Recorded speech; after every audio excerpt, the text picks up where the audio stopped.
In front of me is HUAWEI MatePad Pro 13.2 and today I would like to show you how you can change font size.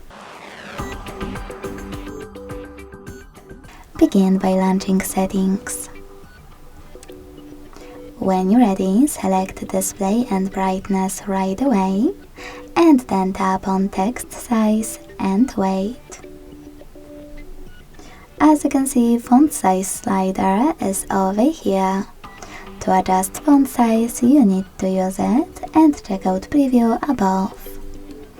When you finished, just go back. As you can see, after that, size of my text has changed. Thanks so much for watching. If you enjoyed this video, don't forget to leave a like, comment and subscribe.